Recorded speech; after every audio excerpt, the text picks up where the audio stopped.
안녕하세요. 배신의 장미입니다. 오늘의 사연 시작하겠습니다. 세상에 별별 인간들 다 있는 곳이라고 알고 있었지만 이만치 살면서 저는 저희 전 며느리 같은 여자는 처음 만나 보았었습니다. 요즘 젊은 사람들 자기 주장 강하고 할 말하는 사람들이라는 것 정도는 잘 알고 있습니다.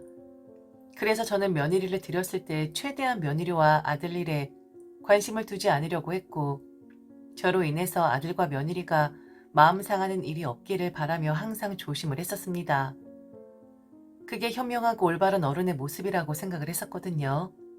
그리고 요즘 며느리 둘이라는 말은 사라진 지 오래였기에 바라는 것 또한 없었던 것이 사실이었습니다.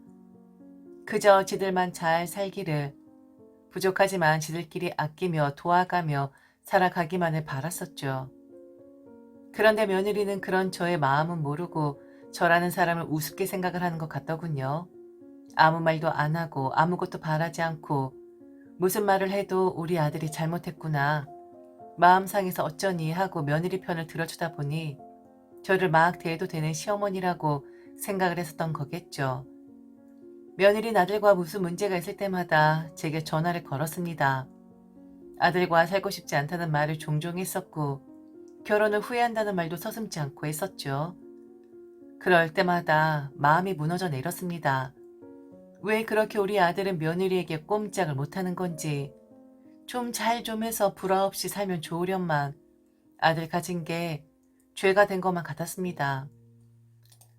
어머니, 도대체 이 사람은 결혼 전엔 어땠어요? 어머니도 알고 계셨어요? 그런데도 그냥 보고만 계셨던 거예요? 사람이 너무 게으르고 지저분해요. 같이 있으면 제가 답답해서 미쳐버릴 지경이라니까요. 이건 다 어머니 탓이에요. 아들 교육을 어떻게 시키신 거예요?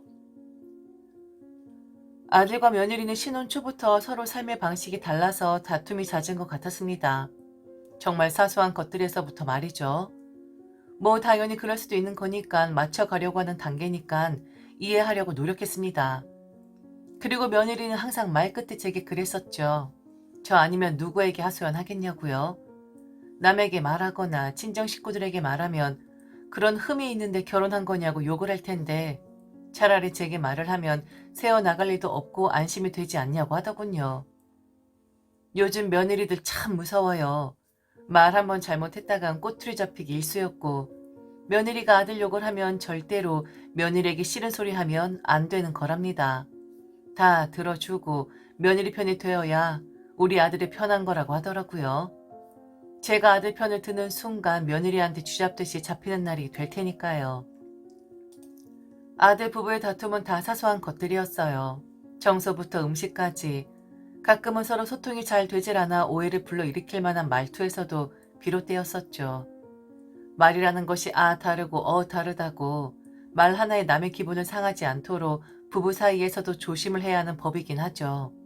하지만 만일 상대 측에서 아니 곱게 듣고자 한다면 아무리 좋게 이야기를 해도 그 말은 오해투성이 될 것입니다. 신혼 초부터 삐그덕대던 아들 부부는 서로 내뱉은 말로도 다툼을 자주 했었습니다. 아들에게 물어보면 절대로 그런 뜻이 아니었다고 하는데, 하물며 아들 입에서 며느리가 허언증이 있거나 과대망상 증상이 있는 것 같다며 한숨을 쉬기도 했었죠. 다툼을 하는 날에 며느리는 또 제게 전화를 걸어 미친 듯이 소리를 지르며 아들 욕을 하기 시작합니다. 아들이 며느리에게 하지 말았어야 할 말을 했다고 말이죠. 그 말의 진위는 알 수 없지만 며느리 말만 들어보면 아들이 절대 하지 말았어야 할 말을 한 것은 맞습니다. 아니 글쎄 우리 아들이 며느리에게 그랬다 하더군요. 빨리 사돈 어른들이 돌아가셨으면 좋겠다고 말이죠. 며느리의 말을 들으며 저는 제가 지금 무슨 소리를 듣고 있는 건가 의심이 갔습니다. 잘난 아들은 아니어도 그래도 막 나가는 그런 아들은 아니었는데 아들 입에서 사돈 어른들이 빨리 돌아가셨으면 좋겠다라는 말이 나왔다고 하니까요. 어머니, 저는 더 이상 살지를 못하겠어요. 사람이 못 배워서 그런 건지 아니면 원래 그렇게 쓰레기 같은 사람인지 몰라도 할 말 안 할 말 구분 못하는 그런 사람하고는 저는 이제 더 이상 미래를 함께 할 수가 없을 것 같아요. 솔직히 어머니도 알지 않으세요? 이 결혼 그 사람하고 결혼한 제가 얼마나 손해를 보면서 한 결혼인지? 저 그 사람 만나기 전엔 대기업 남자들만 만났었어요. 하나같이 집안 빵빵하고 돈 잘 벌고 똑똑하고 매너 좋고 그런 사람들만 만났었다고요. 그런데 제가 왜 이 사람하고 결혼한 줄 아세요?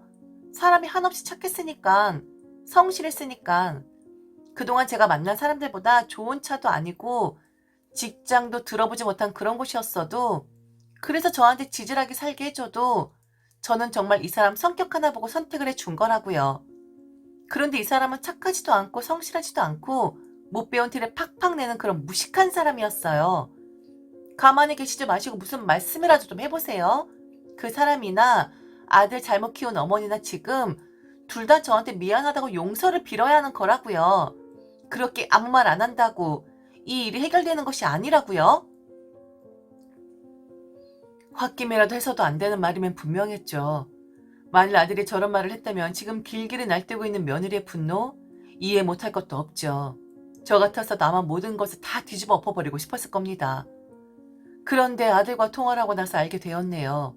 며느리가 아들의 말을 오해해서 그리 화가 난 것이라고 말이죠. 아들은 며느리에게 사돈 어른들 이야기를 하지도 않았고 입 밖에 꺼내지도 않았다고 합니다. 정작 사돈 어른들이 빨리 돌아갔으면 좋겠냐고 물은 건 바로 며느리더군요.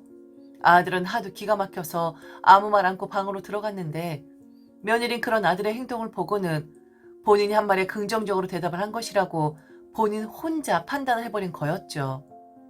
본인이 한 말에 대꾸하지 않자 그걸 아들이 말했다고 하는 며느리. 그동안은 사소한 감정 다툼이다. 신혼 초에 흔히 있는 그런 사소한 문제일 것이다 라고 생각을 했었는데 예상외로 아들 부부 문제는 그리 간단하지가 않은 것 같았습니다. 서로 맞지 않아도 너무 맞지 않은 것 같았거든요. 그래도 제가 어찌할 수 있었겠습니까? 뭐 이혼이라도 시켰어야 했을까요? 제가 무슨 재주로 무슨 자격으로 그럴 수가 있었겠습니까? 제 아들이지만 그 녀석의 부족함을 잘 알고 있었던 저는 사실 처음 며느리와 결혼을 한다고 했었을 때 너무 잘 되었다라고 생각을 했었습니다. 며느리는 아들보다 좋은 대학에 좋은 집안의 딸이었고 아들처럼 물에 물 탄 듯 술에 술 탄 듯한 그런 성격이 아니라 똑 부러지는 그런 성격을 가진 사람이었거든요. 제발 좀 잘 살기를 이제는 좀 맞춰가기를 진심으로 바랐었습니다. 그래서 저는 그날 사건 이후 며느리의 전화를 최대한 받지 않는 것으로 아들 부부 일에서 멀어지고자 노력을 했습니다. 제가 전화를 받지 않자 며느리는 속이 상한 일이 있을 때마다 제가 전화를 받을 때까지 하곤 했어요. 카톡도 계속해서 보냈는데 무서워서 읽을 엄두가 나질 않더군요. 제발 좀 평온하게 잘 맞춰 살기를 바랐습니다. 시어머니들 그거 진심이에요. 나한테 잘할 필요 없고 제발 니들끼리 문제없이 잘 살기만 한다는 그 마음이요. 그런데 결국 사달이 나더군요. 오랜만에 아들이 집에 찾아왔는데 안 쓰던 안경을 끼고 있는 겁니다. 대학 때 라식을 한 터라 더 이상 안경을 쓰지 않는데 말이죠. 그래서 제가 물었죠. 혹시 눈이 안 좋아진 거냐고요. 그랬더니 그게 아니라고 하면서 제 눈을 피하는 게 아니겠어요? 엄마는 대번이 알잖아요. 내 자식이 평소와 다른 행동을 하면요. 그래서 제 시선을 피하는 아들의 얼굴을 붙잡았어요. 똑똑히 좀 보려고요. 검은 안경 뿔테 바로 아래쪽에 노랗게 뭔가가 있는 겁니다. 안경을 벗겼더니 아들은 손사래를 치며 이러지 말라고 하고 저는 안경을 벗겨 똑바로 보려고 하고 그리 서로 힘겨루기를 했는데 노르스름한 멍자국이었습니다. 거의 다 낫고 있는 그런 멍자국 아시죠? 눈이 뒤집혀지더라고요. 그래서 이게 뭐냐 했더니 부딪혔다는데 그걸 믿으라고요. 사실대로 말하지 않으면 당장 며느리 싸잡아 버릴 것이라고 하니 그제서야 말을 해주더군요. 장인어른이었답니다. 술을 좋아하는 장인어른이 술에 취한 상태에서 아들의 눈을 보고는 째려보는 것 같다고 하면서 한 대 친 거랍니다. 장인어른이 사위를 때렸답니다. 우리 아들 내가 어미지만 정말 바보 같을 정도로 착한 애예요.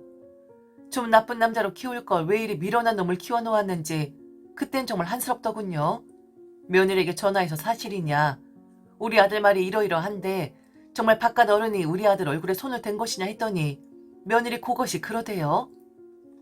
어머니, 맞을 짓 한 거예요. 아니 아빠 술 잔뜩 취해 있는데 눈치 없이 알짱거렸으니까 걸려들은 거라고요. 그리고 그게 뭐 대수예요? 별것도 아닌 거 가지고. 왜요? 어머니한테 잃은 거예요? 참, 가지가지하네. 저리 이야기를 하는데 이미 저는 마음으로는 곳곳에 머리채를 다 뽑아놓은 후였습니다. 부글부글 끓고 어찌나 화가 나던지 참을 수가 없더라고요. 그래서 저는 며느리에게 나는 이 일을 좀 사돈 어른들을 만나 문제 삼고 싶다. 그러니 나와 네 부모 좀 만나러 가자 했습니다. 별일 아니라 생각을 했는지 며느리는 그러라고 하대요. 어차피 사과하실 분 아니고 남편이 맞을 만하게 행동했으니 저보고 상처나 받지 말라 하더군요. 그냥 사돈 어른들 보고 문제 삼았다 하면 어미로서 위안될 테니 비아냥거리면서 그냥 그러라는 겁니다. 며느리와 사돈 댁에 찾아갔습니다. 그들도 눈치가 있으면 알겠죠. 제가 왜 찾아왔는지. 저는 사돈 댁 문지방 넘어서자마자 그리고 사돈들하고 눈 마주치자마자 앞서가는 며느리의 뒷머리채를 잡았습니다. 제가 제 나이 치고는 키가 좀 큰 편입니다. 그에 비해 며느리 그것은 나에 비해 키가 작은 편이죠. 제가 며느리보다 키가 더 큰데 뒤에서 머리채 잡아 당겨버리니 뒤로 쑥 하고 딸려오더라고요. 딸려오는 며느리 잡아서 확 앞으로 밀쳐버렸어요. 내 아들이 당한 것처럼 눈덩이를 밤탱이로 만들어버리고 싶지만 그래도 그건 제 체면상 그러지 않겠다고 했습니다. 내 아들 때렸으니 나는 니들 딸 때린 거라고. 이젠 더 이상 문제 삼지 않겠으니 갈라서게끔 하자고. 그동안 참고 또 참아줬는데 니들 딸은 뭐 좋은 사람인 줄 아냐고. 내 아들 부족하다 했으니 내가 끼고 살면서 다시 가르치겠다. 그러니 당신들도 부족한 딸내미 다시 데려가서 잘 끼고 살아라. 그리고 우리는 다시는 얼굴 보지 말자 했습니다. 그리고는 뒤도 안 들어보고 집으로 와 버렸네요. 오는 택시 안에서 어찌나 심장이 두근거리던지요. 아들 미련하게 키워놓았다고 제가 한스럽다고 했잖아요. 그런데 그 아들 못지않게 이 어미도 미련한 사람이랍니다. 소리 낼 줄도 모르고 조용히 사는 게 최고라고 생각하는 그런 사람이에요. 그런데 제가 저런 짓을 하다니요. 제가 생각해도 어마어마한 짓을 했더라고요. 결국 아들 내외는 이혼을 했습니다. 아들도 마음이 떠난 상태였고 며느리도 마찬가지더라고요. 이혼을 하자 말만 하면 바로 이혼을 할 수 있는 그런 상황이었던 것 같아요. 왜 결혼을 한 건지 그리고 결혼하기 전엔 그리 좋았던 사이였는데 씁쓸하기도 하면서 홀가분하더군요. 그렇게 시간이 흘렀어요. 2년 반 정도쯤일까요? 어느 날 제게 카톡이 하나 들어왔습니다. 그 카톡을 보고는 깜짝 놀랐네요. 바로 전 며느리였어요. 기억이 가물가물한 바로 그것 말입니다. 어머니, 잘 지내고 계시죠? 소름이 돋았습니다. 어머니라뇨? 이혼한 게 언젠데 남남된 지 한참 전인데 어머니라뇨? 아무 답변을 하지 않았어요. 그런데 바로 카톡이 또 들어오더군요. 저예요, 어머니. 안 바쁘시면 전화통화 가능하실까요? 참, 낯짝도 두꺼운 여자 같으니라고. 사람이 이렇게 뻔뻔할 수가 있는 겁니까? 제가 답변을 안 하자 바로 전화가 오더군요. 받을까 말까 고민이 되었지만 제가 죄 지은 것도 없고 남이 되었는데 피할 필요는 없다고 생각을 했어요. 어머니 잘 지내셨죠? 그이가 제 전화를 받지도 카톡을 읽지도 않아서 어쩔 수 없이 어머니에게 연락했어요. 잘 지내셨죠?